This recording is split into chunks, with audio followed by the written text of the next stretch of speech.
পুরাণ তখতনশীল হওয়ার পরপরই রুস্তম পারস্যের সকল আমির এবং বড় বড় জায়গিরদারদের কাছে মুসলমানদের বিরুদ্ধে চরম উত্তেজিত ভাষায় উস্কানিমূলক পয়গাম পাঠালো। সবাইকে লিখল, নিজেদের শহর এলাকা জায়গির ও মা বোনদের ইজ্জত রক্ষা করতে হলে লড়াইয়ের উপযুক্ত যত স্বেচ্ছাসেবক জামায়াত করতে পারো তা নিয়ে মাদায়েনের ফৌজে যোগ দাও এবং মুসলমানদেরকে চিরতরে খতম করে দাও। রুস্তমের এই পয়গামের কারণে পারস্যের দূর দূরান্তের পাহাড়ি অধিবাসী ও বেদুইনদের মধ্যেও মুসলমানদের বিরুদ্ধে তাদের জাতীয় ও সাম্প্রদায়িক উন্মাদনা দাউ দাউ করে জ্বলে উঠল। মুসলমানদের রক্তের স্বাদ নিতে তারা একেবারেই পাগলপাড়া হয়ে উঠল। ফৌজে যোগ দেওয়ার জন্য হাজার হাজার যুবক পাঙ্গপালের মতো মাদায়েন পৌঁছতে লাগলো। রুস্তমের আর তর সইল না। মাদায়েন থেকে মুসলমানদের বিরুদ্ধে দুটি সেনাদল পাঠালো। এক বাহিনীর কমান্ডার ছিল জাবান।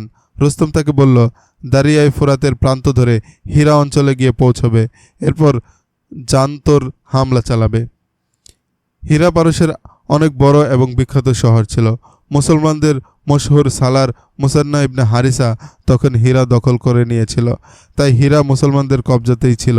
মুসান্না গুপ্তচরের মাধ্যমে এটাও জানতে পেরেছিল যে পারস্যের দারুল হুকুমত অনেক রক্ত ঝরানোর পর পুরাণকে সম্রাজ্ঞী বানিয়েছে। আরেক দলের কমান্ডার ছিল নার্সি। তাকে হুকুম করা হলো দজলা ও ফুরাতের মধ্যবর্তী এলাকায় অবস্থিত কাসঙ্কার নামক স্থানে গিয়ে পরবর্তী হুকুমের জন্য সে যেন প্রস্তুত থাকে। সিরিয়া ও ইরাকের রণাঙ্গনের জন্য খলিফা উমর রাদিয়াল্লাহু তাআলা আনহু কর্তৃক প্রেরিত 10,000 সেনা সাহায্য নিয়ে তখন আবু উবাইদ আসছিলেন। তারা খাফান পর্যন্ত পৌঁছে গিয়েছিলেন। পুরাণ যখন সিংহাসনে বসে, আবু বকর রাদিয়াল্লাহু তাআলা আনহু তখন অন্তিম শয্যায়। হিরাক কাবজাকারী মুসান্না পারস্যের এই বিশৃঙ্খল অবস্থা দেখে খলিফা আবু বকর রাদিয়াল্লাহু তাআলা আনহুকে সব জানালেন এবং পারস্য আক্রমণের অনুমতি চাইলেন। একই সময় মুসলমানরা সিরিয়ার রণাঙ্গনে বড় নাজুক অবস্থায় দিন গুজরান করছিল। খালিদ রাদিয়াল্লাহু তাআলা আনহু তখন ইরাকে ছিলেন। তাকে খলিফা আবু বকর রাদিয়াল্লাহু তাআলা আনহু সিরিয়ায় পাঠাতে বাধ্য করলেন। মুসান্না তাই পারস্য সহ ইরাক ও সিরিয়ার জন্য আবু বকর রাদিয়াল্লাহু আনহু এর কাছে সেনা সাহায্য চাইলেন। আবু বকর রাদিয়াল্লাহু তাআলা আনহু ওমর রাদিয়াল্লাহু তাআলা আনহুকে মুসান্নার সঙ্গে বড় একটি লস্কর তৈরি করে পাঠানোর নির্দেশ দিলেন। এরপর ইন্তেকাল হয়ে গেল তার। ওমর রাদিয়াল্লাহু তাআলা আনহু খলিফা হওয়ার পর প্রথম প্রহর থেকেই সেনা সংগ্রহের কাজ শুরু করেন এবং দীর্ঘ 1 মাস ব্যয় করে এই সেনাদল আবু উবাইদের নেতৃত্বে ইরাকে পাঠান। সেই 10,000 সৈন্য নিয়েই আবু উবাইদ খাফান পর্যন্ত পৌঁছে গিয়েছিলেন। এ সময় আবু উবাইদকে জানানো হলো পারসিকদের একটি সেনাদল ফুরাতের প্রান্ত ধরে হীরার দিকে আসছে। আবু উবাইদ মুজাহিদ বাহিনীকে বললেন, দুশমন হীরা পর্যন্ত পৌঁছার পূর্বে আমরা তাদেরকে পথে আটকাবো। তারপর আবু উবাইদ অত্যন্ত আবেগময় কণ্ঠে বক্তৃতা দিলেন এবং মুজাহিদদেরকে নিয়ে ঊর্ধ্বগতিতে ছুটলেন। হীরা ও কাদেসিয়ার মধ্যবর্তী স্থান গারিক। এর সন্নিকটে মুজাহিদরা জাবানের লস্করের পথ রোধ করে দাঁড়ালো। রক্ত ঝরানো এক লড়াই ছিল এটি। আবু উবাইদের রণাঙ্গনের নেতৃত্বের ব্যাপারে এত দক্ষতা না থাকলেও তার মধ্যে সামান্যতম বিচলিত ভাব দেখা গেল না। তার 10,000 সৈন্যকে এমন চমৎকার কৌশলে ছোট ছোট দলে বিভক্ত করে হামলা চালালেন যে পারসিকদের পায়ের তলার মাটি খুব অল্প সময়ের মধ্যেই সরে গেল। মুসলমান নামের কাল্পনিক ভয় তো পারসিকদের মধ্যে পূর্ব থেকেই ছিল। তারপরও মুজাহিদরা এমন প্রাণপণ লড়াই করল যে দুশমন বিশৃঙ্খল হয়ে পিছু হটতে বাধ্য হলো। অবশেষে রুস্তমের লস্কর অসংখ্য লাশ আর কাতরাতে থাকা জখমীদের ছেড়ে এমন বিক্ষিপ্ত হয়ে পড়ল যে দুশমনের কমান্ডার জাবান ও তার সহ অফিসার মারদান শাহ গ্রেফতার হয়ে গেল। মারদান শাহ পালাতে চেষ্টা করলে তার গ্রেফতারকারী তাকে হত্যা করে ফেলল। যে মুজাহিদ জাবানকে পাকড়াও করেছিল তার জানা ছিল না সে পারসিকদের জেনারেল। ভাই আমার, আরবি বন্ধু আমার, জাবান সেই মুজাহিদকে বলল, আমাকে কয়েদ করে কি হবে? আমি তো বৃদ্ধ মানুষ। শোনো, আমি তোমাকে 2 যুদ্ধবন্দী দেব। এরা বড় দামি গোলাম, এছাড়াও মূল্যবান কিছু জিনিসও দেব। কোথায় তোমার গোলাম আর মূল্যবান জিনিস? মুজাহিদ জিজ্ঞেস করল। আমাকে ছেড়ে দেবে এই আশ্বাস পেলে আমি তোমাকে এগুলো দিয়ে দেব। তুমি ভাই ওয়াদা করো এগুলো নিয়ে আমাকে আজাদ করে দেবে। আমি একজন আরব আর মুসলমান। মুজাহিদ বলল, আমি ওয়াদার বরখেলাপ করতে পারি না। আমার সিপাহসালারের কাছে চলো। তার সামনেই তুমি তোমার এবং আমার ওয়াদা পূরণ করবে। জাবান এতেই খুশি। সে জানত একজন মুসলমান প্রাণের চেয়ে তার কৃত অঙ্গীকারের বেশি মূল্য দেয়। সেই মুজাহিদ তাকে আবু উবাইদের কাছে নিয়ে গেল। তারপর জাবান তার মুক্তির বদলে কি কি দিতে চায়, কিভাবে দিতে চায় সব খুলে বলল। এ তো কোনো মামুলি সিপাহী নয়, এক মুজাহিদ জাবানকে চিনতে পেরে বলল। এ তো ফারাসি ফৌজের সিপাহ সালার। আমি তাকে হত্যা করতে গিয়েছিলাম, কিন্তু সে আমার হাত থেকে বেঁচে গিয়েছিল। একে শেষ করে দাও। দাঁড়াও, আবু উবাইদ জাবানকে গ্রেফতারকারী মুজাহিদকে জিজ্ঞেস করলেন, তুমি কি দুজন নওজোয়ান জঙ্গি কয়েদি আর কিছু মূল্যবান জিনিসের বিনিময়ে তাকে মুক্ত করে দেওয়ার ওয়াদা করেছিলে? হ্যাঁ সিপাহ সালার, আমি এই ওয়াদা করেছিলাম। তাহলে তাকে হত্যা করা যাবে না, আবু উবাইদ বললেন। এক মুসলমান তাকে বাঁচিয়ে রাখার ওয়াদা করেছে, তাকে নিয়ে যাও। তার কাছ থেকে মুক্তিপণ নিয়ে তাকে মুক্ত করে দাও। মুসলমানদের অবশ্যই তার কৃত ওয়াদা পূরণ করা উচিত। দুশমনের এক অভিজ্ঞ জেনারেলকে তারা এভাবে মুক্তি দিয়ে দিল। পারস্যের দারুল হুকুমত মাদায়ানের শাহী মহলের সুসজ্জিত একটি কামরায় ইতিহাসের বিখ্যাত জেনারেল রুস্তম দারুণ অস্থির পায়ে পায়চারি করছিল। এক দেয়াল থেকে আরেক দেয়ালের দিকে তার উদ্ধত পাগুলো মারিয়ে যাচ্ছিল, আবার ফিরে আসছিল। পায়চারি করতে করতে একবার থেমে পড়ছিল, কখনো মুষ্টি পাকিয়ে উভয় হাত মুচড়াচ্ছিল, আবার এক হাত দিয়ে আরেক হাতের উপর ঘুষি হাঁকাচ্ছিল, কখনো দাঁড়িয়ে পড়ে উপর নিচ করে মাথা ঝাঁকাচ্ছিল, আবার কখনো চিন্তিত মুখে অনড় দাঁড়িয়ে পড়ছিল, আচমকা আবার পা বাড়াচ্ছিল। তার ভাবভঙ্গি দেখে মনে হচ্ছিল কাউকে সে ভর্ৎসনা করছে। শাহী মহলের একটু দূরের একটি মহলে রুস্তম থাকত, কিন্তু সম্রাজ্ঞী পুরাণের অনুরোধে রুস্তম শাহী মহলে উঠে আসে। এর কারণ ছিল আরব ও পারস্য বড় রক্তক্ষয়ী ও দীর্ঘ যুদ্ধের দামাময় ফুঁসছিল। এই যুদ্ধ চূড়ান্ত পর্যায়ে মনে হচ্ছিল, আর ফলাফল অনেকটা পারসিকদের প্রতিকূলে মনে হচ্ছিল। কোনো লড়াইতেই ফার্সি ফৌজ মুসলমানদের মোকাবেলায় দাঁড়াতে পারছিল না। পুরাণ রুস্তমকে বলেছিল, ময়দান থেকে কোনো কাসেদ আসলেই প্রথমে তোমার কাছে যায়, তারপর আমার কাছে আসে। তাহলে আমাদের পাশাপাশি থাকাটা কি ভালো হয় না? পুরাণ রুস্তমকে বলেছিল। তোমার মতো আমিও পেরেশানিতে রাতে দু চোখ এক করতে পারি না। যুদ্ধের পরবর্তী সংবাদের অপেক্ষায় জেগে বসে থাকতে হয়। হ্যাঁ মালিকায় ফারিস, রুস্তম বলেছিল, আমাদের একসঙ্গে থাকাটাই মনে হয় ভালো হয়। আমরা সে রাতেই নিশ্চিন্তে ঘুমাবো যে রাতে কাসেদ এসে বলবে মুসলমানদের শেষ অংশটির খুনে পারস্যের জমিন লাল হয়ে গেছে। আমরা পরস্পরের কাছে পরস্পরের প্রয়োজন রয়েছে। পুরাণ আবেগ কম্পিত কণ্ঠে বলল, তুমি কি আমাকে এখনো মালিকায় ফারিস বলাটা প্রয়োজন মনে করো? আমাকে শুধু পুরাণ বলবে। আমাদের উভয়ের চিন্তা চেতনায় পবিত্র, আমাদের উভয়ের ভাবনায় এক। পারস্যের যতটুকু আমার ততটুকু তোমার। রুস্তম শুধু তার দিকে চোখ তুলে তাকিয়েছিল, কিছু বলছিল না। পুরাণ সদ্য যৌবনা তরুণী ছিল না। যৌবনের শেষ প্রহরগুলো তখনও তার মধ্যে গোলাপ রাঙা হয়ে প্রস্ফুটিত ছিল। রূপের স্নিগ্ধতা তখনও তাকে সদ্য তরুণী করে রেখেছিল। পারস্য জুড়ে তার রূপের খ্যাতিও কম ছিল না। তার মনে আরব মুসলমানদের প্রতি ঘৃণা আর পারস্যের প্রতি ভালোবাসা এত অধিক ছিল যে সে ভুলেই যেত তার রূপ, সৌন্দর্য আর আকর্ষণীয় দেহবল্লভীর কথা। রুস্তম যখন মহলের এক কামরায় ক্ষোভ আর পেরেশানি নিয়ে পায়চারি করছিল, পুরাণ তখন কেল্লার চূড়ায় দাঁড়িয়ে অধীর চোখে সেদিকে তাকিয়েছিল যেদিক থেকে কাসেদ আসত। মালিকায় ফারিস, পেছন থেকে আওয়াজ ভেসে এলো। পুরাণ মাথা ঘুরিয়ে দেখল তার কাছে কেল্লাদার দাঁড়িয়ে আছে।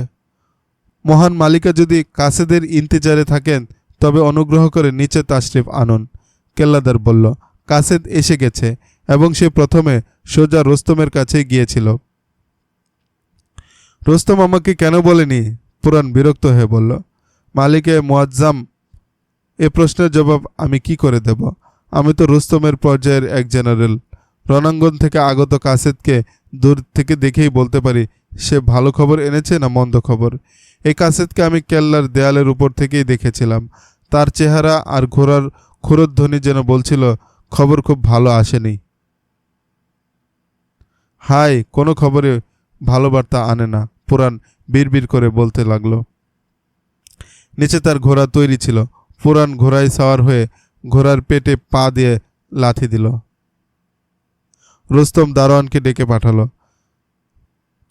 জালিউনুসকে এখনই আমার কাছে আসতে বলো, রুস্তম দারোয়ানকে নির্দেশ দিল। দারোয়ান বেরিয়ে যাওয়ার খানিক পরেই দরজা খুব জোরে খুলে গেল।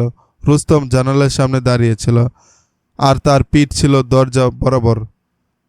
জালিউনুস, এসে গেছ?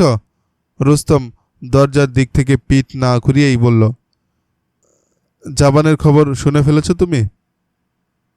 রুস্তম বিদ্যুৎ বেগে ঘুরে গেল। জালিউনুসের জায়গায় তখন পুরান তার সামনে দাঁড়িয়ে আছে। তোমার চেহারা বলছে খবর খুব ভালো নয়, পুরান বলল। এজন্যই তুমি আমাকে এখনো বেখবর করে রেখেছ।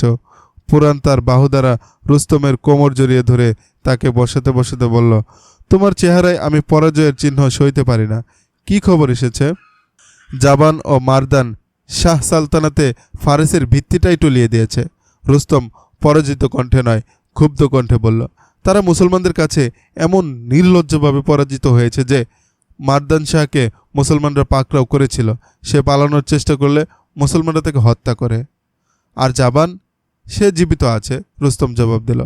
কাসেদ বলেছে জাবানকেও পাকড়াও করা হয়েছিল, কিন্তু সে তাদেরকে ধোঁকা দিয়ে জীবিত ফিরেছে। যদি মারদান শাহ আর জাবানের মতো জেনারেলরা এভাবে পরাজয় বরণ করে, তবে আমি কি ময়দানে গিয়ে হাজির হব? না রুস্তম, পুরান রুস্তমের গলায় জড়িয়ে ধরে তার গাল রুস্তমের গালে লাগিয়ে বলল, সমস্ত ফৌজের নেতৃত্ব তোমার হাতে, সালতানাতের সব বিষয়ের জিম্মাদারও তুমি। তুমি এখানে বসে জেনারেলদের লড়িয়ে যাও। পুরানের রেশম কমল চুল আর রুস্তমের চেহারায় জড়িয়ে যাচ্ছিল। রুস্তম উঠে দাঁড়িয়ে পড়ল। আমাকে তোমার রূপের জাদুতে পাগল করে তোলো না, রুস্তম কিছুটা উত্তেজিত ও সচেতন গলায় বলল। আমাকে সে অবস্থায় থাকতে দাও যা আমাকে আচ্ছন্ন করে রেখেছে। আমি তোমার ক্ষোভ সামলাতে চাচ্ছি। পুরান বলল, আমি তোমাকে সান্ত্বনা দেওয়ার চেষ্টা করছি। সালতানাতে ফারেস সম্পর্কে আমার ব্যাকুলতা সম্পর্কে তুমি কি অবগত নও? আমি আমার জীবন যৌবন সব কিছুই সালতানাতকে ওয়াকফ করে দিয়েছি। এসব কথা বাদ দাও রুস্তম, এখন চিন্তা একটাই করো, মুসলমানরা অধিক শক্তিশালী না, আমাদের ফৌজে এমন কোনো ক্ষত আছে বা দুর্বলতা আছে যা আমাদের জেনারেলদেরকে মুসলমানদের সামনে দাঁড়াতে দিচ্ছে না। আমি তো নিশ্চিতভাবেই শুনেছি মুসলমানদের সংখ্যা আমাদের চেয়ে অনেক অনেক কম, তারপরও ময়দানে তাদের বিজয়ের রহস্য কি? কারণ কি শুনতে চাও? কারণ হচ্ছে আগুন ঝরা রূপবতী নারীর মাখম নরম গাল আর রেশম কোমল চুলের স্পর্শে মুসলমানরা প্রশান্তি অনুভব করে না, রুস্তম বলল। শরাবের অগণিত পেয়ালা খালি করে তারা পরাজয়ের গ্লানি ভুলতে চায় না। তারা প্রাসাদের নরম গালিচায় থাকে না। জানি না তাদের ধর্ম সত্য কিনা, তবে তারা তাদের ধর্ম বিশ্বাসে অবিচল। আমি তো মনে করেছিলাম মুসলমানদের নেতৃত্ব খুবই মজবুত এবং খুঁতহীন গভীর, পুরাণ বলল। আমি শুনেছি তাদের খলিফা অত্যন্ত বিপ্লবী মনের। কি যেন নাম? ওমর ইবনুল খাত্তাব, রুস্তম বলল। মদিনায় আমাদের গুপ্তচর রয়েছে, তারা ইহুদি, আর মদিনার আশপাশে কিছু খ্রিস্টানও আছে, তারা নিয়মিত খবর পাঠিয়ে থাকে। এসব খবর থেকে তুমি কি পেলে? পুরাণ জিজ্ঞেস করল। আমি আগেই বলেছি মুসলমানরা ধর্মবিশ্বাসে খুবই দৃঢ়, রুস্তম বলল। ইহুদিরা তাদের শ্রেষ্ঠ সুন্দরী মেয়েদেরকেও ব্যবহার করে দেখেছে, কিন্তু তারা ব্যর্থ ছাড়া কিছুই হয়নি। আর আমাদের সাধারণ সিপাহী থেকে সালার পর্যন্ত প্রত্যেকের লক্ষ্যই তো বিলাস, নারী আর মদ। এসবের কোনো সুযোগই তারা হাতছাড়া করতে রাজি নয়। মদিনা থেকে আমাকে এ খবরও দেওয়া হয়েছে যে মুসলমানদের একটা দৃঢ় বিশ্বাস আছে, কিসরা পারভেজ তাদের রাসূলের পায়গাম ছিঁড়ে কুটি কুটি করে মুখের ফুকে উড়িয়ে দিয়েছিল সাল্লাল্লাহু আলাইহি সাল্লাম। এজন্য সালতানাতে ফারিসও এভাবেই টুকরো টুকরো হয়ে ছড়িয়ে পড়বে। আমার মনে হয় তাদের খলিফা ওমর তাদের রাসূলের প্রেরিত পায়গামের অপদস্থতার প্রতিশোধ নিচ্ছে সাল্লাল্লাহু আলাইহি সাল্লাম, আর তারা সফলও, পুরাণ বলল। হ্যাঁ পুরাণ, রুস্তম বলল। এখনও ওমরের কামিয়াবির খবর আসছে। আমাদের প্রতিটি যুদ্ধই ব্যর্থ হচ্ছে।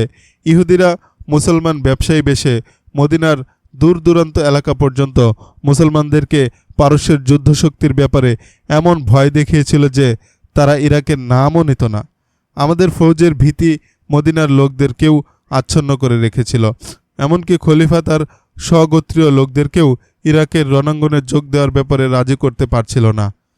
মুসলমানদের এমন নিয়মিত কোনো ফৌজ নেই যে লোকদেরকে সেখানে বাধ্যতামূলক ভর্তি করাবে। তারা স্বেচ্ছাসেবক হিসেবে সুশৃঙ্খল একটি সেনাবাহিনীর আকার ধারণ করেছে, আর তারা স্বীয় আমির ও সালারদের হুকুম অমান্য করাকে পাপ মনে করে। তাদের খলিফা উমর ইবনুল খাত্তাব আমাদের বিরুদ্ধে লড়াইয়ের জন্য স্বেচ্ছাসেবক চাইলে কেউ এতে যোগ দিতে প্রস্তুত ছিল না। অবশেষে আবু উবাইদ নামক এক ব্যক্তি দাঁড়িয়ে নিজেকে যুদ্ধের জন্য পেশ করে। এরপর থেকেই দলে দলে স্বেচ্ছাসেবকের নাম লিখতে লাগলো। ইহুদিরা মুসলমানদেরকে আমাদের যুদ্ধবাজ হাতির ব্যাপারে ভয় দেখিয়েছিল।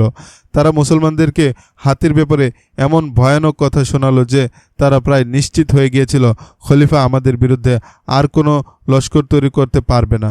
যা হোক, এখন তাদের যে ফৌজ এসেছে এর সংখ্যা হলো 10,000।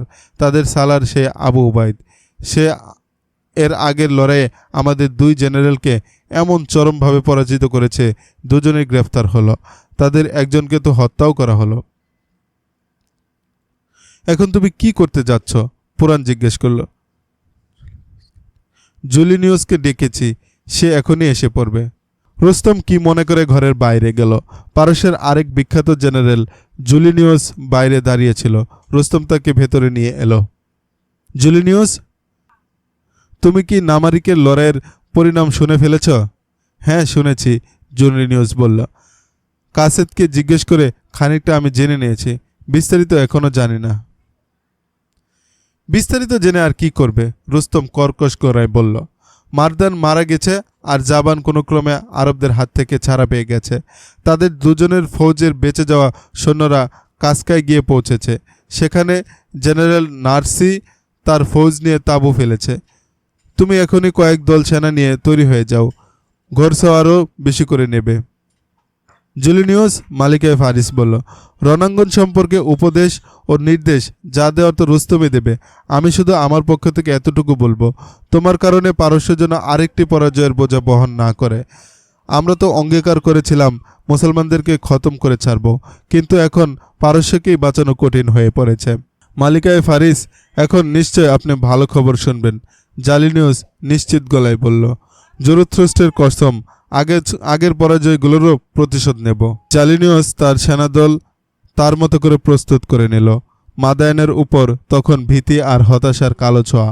পারস্যের এই কেন্দ্রীয় শহরটির লোকেরা প্রতিদিনই শুনছিল আজ এরা অমুক জায়গা থেকে পালিয়ে আসছে, আর মুসলমানরা অমুক শহর বা গ্রাম দখল করে নিচ্ছে। সেসব গ্রাম বা শহরের বিক্ষিপ্ত অধিবাসীরা মাদায়েন আসছিল। শহরে এই খবরটাও ছড়িয়ে পড়েছিল মারদান শাহ আর জাবান পরাজিত হয়েছে, আর জুলিনিয়াস সৈন্য নিয়ে এগিয়ে যাচ্ছে। পাগলের মতো বেশভূষা এক লোককে মাদায়ানের এদিক সেদিক প্রায়ই বিড়বিড় করে কী সব বলতে দেখা যেত। করুণা করে কেউ কিছু দিলে সে খেতে পেত, না হয় অনাহারে থাকত। জুলিনিয়াস যখন ফৌজ তৈরি করছিল তখন একদিন পাগলটি শহরের কোনো ফটক দিয়ে বের হয়ে গেল। অভ্যাস মতো কখনো জোরে কখনো আস্তে বিড়বিড় করতে করতে যাচ্ছিল। কেউ তাকে গুরুত্ব দিল না। সামান্য দূরেই নিচু জমি আর গাছের ঘন সারি ছিল। সে টুপ করে ঝোপের মধ্যে ঢুকে গেল এবং ঘন ঘন এদিক ওদিক তাকাতে লাগলো। এসো এসো, চাপা কণ্ঠে আওয়াজ শুনল সে। আরে তাড়াতাড়ি করো। লোকটিকে ঘোড়ার লাগাম ধরে ঘন ঝোপের আড়ালে দাঁড়িয়ে থাকতে দেখা গেল। পাগলটি একে দেখেই দৌড়ে তার কাছে চলে গেল। তাড়াতাড়ি সাওয়ার হয়ে যাও, আর কারো চোখে পড়ো না, লোকটি বলল। আবু উবাইদ সম্ভবত নামারিকে থাকবেন, তাকে এখানকার সব কিছুই জানাবে। তুমি তো সব নিজ চোখেই দেখে এসেছ। আর কিছু বলার প্রয়োজন নেই, পাগলটি বলল। জুলিনিয়াসের অনেক আগেই আমাকে আবু উবাইদের কাছে পৌঁছতে হবে। আল্লাহ হাফেজ। পাগল বেশি লোকটি ঘোড়ায় পদাঘাত করল। লোকটি ভালোই পাগলের বেশ ধরেছিল। তীক্ষ্ণ দৃষ্টি ও সূক্ষ্ম বুদ্ধির জন্য তার বিশেষ কদর ছিল। সে ছিল আরব্য মুসলমান আশআর ইবনে আওসামা। খালিদ ইবনুল ওয়ালিদ রাদিয়াল্লাহু তাআলা আনহু তার যুদ্ধনীতি ও নেতৃত্বের এমন দৃষ্টান্ত পেশ করেছিলেন, দুশমনরাও অকপটে তার প্রশংসায় পঞ্চমুখ থাকত। যুদ্ধের ময়দানে অবতীর্ণ হওয়ার আগে তিনি শত্রুর গতিবিধি সম্পর্কে ভালো করে জেনে নিতেন। এজন্য তিনি অত্যন্ত তীক্ষ্ণ বুদ্ধির অধিকারী আত্মত্যাগী প্রকৃতির বীরদেরকে নিয়োগ করতেন। আশআর ইবনে আওসামাও এদের একজন। পাগল বেশে সে ময়দানে থাকত। সারাদিন তো লোকেরা তাকে বকবক করতে দেখত, কিন্তু রাতে সে যে কোথায় গায়েব হয়ে যেত তা নিয়ে কেউ মাথা ঘামাতো না। রাতে সে এক ইরাকি খ্রিস্টানের ঘরে গিয়ে থাকতো। এই খ্রিস্টান লোকটি আসলে আরব ছিল। মাদায়েন গিয়ে সে সেখানে আবাস গিরেছিল। আরবদের জন্য তার বেশ সহানুভূতি ছিল। এছাড়াও একজন মুসলমানকে আশ্রয় দেওয়ার জন্য মদিনা থেকে সে এর বিনিময়ও পেত। আমার নাম আশার ইবনে আওসামা, মাদায়েন থেকে আসছি আমি, যেখানে গুপ্তচর হিসেবে নিয়োগপ্রাপ্ত ছিলাম। আল্লাহর কসম, আবু উবাইদ বললেন, তোমার মতো লোক দ্বারা এই কাজ সম্ভব এটা আমি মানতে পারছি না। কোন সালারকে তুমি চেনো? মুসান্না ইবনে হারিসা এখানে থাকলে তিনি আমাকে চিনতে পারতেন। মুসান্না ইবনে হারিসা আবু উবাইদের অধীনস্থ সালার ছিলেন। তাকে ডাকা হলো। তিনি এসে আবু উবাইদাকে বললেন, এত আমাদেরই লোক, এখন আমার কথা শুনুন। আশার বলল, আপনি নিশ্চয় জানেন দাজলা ও ফোরাতের মধ্যবর্তী এলাকায় কাসকার নামক একটি জায়গা আছে। একে সিকাতিয়াও বলে। পারস্য ফৌজের বেশ কয়েকটি দল সেখানে তাঁবু ফেলেছে। আপনার কাছে পরাজিত হয়ে যারা পালিয়েছিল তারাও সিকাতিয়া গিয়ে জড়ো হয়েছে। সেখানকার জেনারেলের নাম নার্সি। রুস্তম তার জন্য সেনা সাহায্য পাঠাচ্ছে।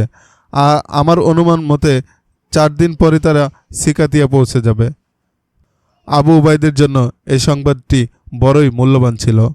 ইবনে হারিসা আবু উবাইদ মুসান্না ইবনে হারিসাকে বললেন, যে অভিজ্ঞতা এ পর্যন্ত তুমি হাসিল করেছ তা আমি হাসিল করতে পারিনি ঠিক, তবু আমি বলছি জালিনিয়াসের পূর্বে যদি আমরা সিকাতিয়া পৌঁছে যাই, খোদার কসম আমরা পারসিকদের কোমর ভেঙে দিতে পারব। আল্লাহর নাম নাও আগে আবু উবাইদ। মুসান্না বললেন, হ্যাঁ, এখনই ফৌজকে কোচ করার হুকুম দাও। আমিরুল মোমিনিন যে নির্দেশ দিয়েছেন তুমি এখন তার উপরই আমল করেছ। তুমি তোমার সালারদের সঙ্গে পরামর্শ করে নিয়েছ, আর তুমি যা ভেবেছ তাই ঠিক। জালিনুসের পূর্বে যদি আমরা জেনারেল নার্সি পর্যন্ত পৌঁছতে পারি, তাকে ও জালিনুসকে পৃথক পৃথকভাবে পরাস্ত করা যাবে, কিন্তু তারা যদি একত্রিত হয়ে যায় তবে এটা আমাদের জন্য মুশকিল হয়ে পড়বে। আবু উবাইদ তখনই তার ফৌজকে কোচ করার নির্দেশ দিলেন। তার সালার ও নায়েবে সালারদের তিনি বলে দিলেন কোথায় যাওয়া হচ্ছে এবং এর লক্ষ্যই বা কী। বদরের যুদ্ধ থেকেই মুসলমানদের মধ্যে এই বিশ্বাসটা বদ্ধমূল হয়ে গিয়েছিল যে দুশমন থেকে মুসলমানরা সংখ্যায় সবসময় অল্প ছিল এবং প্রতিটি ময়দানেই দুশমন কয়েক গুণ শক্তিশালী ছিল। তবুও মুসলমানরা বিজয়ী হয়েছে। এই বিশ্বাসটা তারা রাসূলুল্লাহ সাল্লাল্লাহু আলাইহি সাল্লাম থেকেই পেয়েছিল। রাসূলুল্লাহ সাল্লাল্লাহু আলাইহি সাল্লাম মুজাহিদদের মধ্যে আরেকটি বৈশিষ্ট্য গড়ে তুলেছিলেন। মুজাহিদরা যখন কোচ করত তখন এত দ্রুত ক্ষিপ্র গতিতে অগ্রসর হতো, দুশমন হায়রান হয়ে যেত এবং তাদের পূর্ব পরিকল্পনা ভেস্তে যেত। সিপাহ সালার খালিদ রাদিয়াল্লাহু তাআলা আনহু ও তার মতো সালাররা তাদের মধ্যে আরেকটি মহৎ গুণ গড়ে তুলেছিলেন। তা হলো যে কোনো মূল্যেই হোক সেনা শৃঙ্খলা দৃঢ় রাখতে হবে এবং হুকুম ছাড়া এক কদমও নড়া যাবে না। এভাবে আমিরের প্রতি অনুগত থাকাটা মুসলমানরা ফরজ মনে করত। আর তখনকার কোনো সালার ও আমিরের মধ্যেই কেউ কখনো ব্যক্তিগত স্বার্থ বা পছন্দ অপছন্দের ব্যবহার কিংবা স্বজনপ্রীতির নীতি চর্চিত হতে দেখেনি।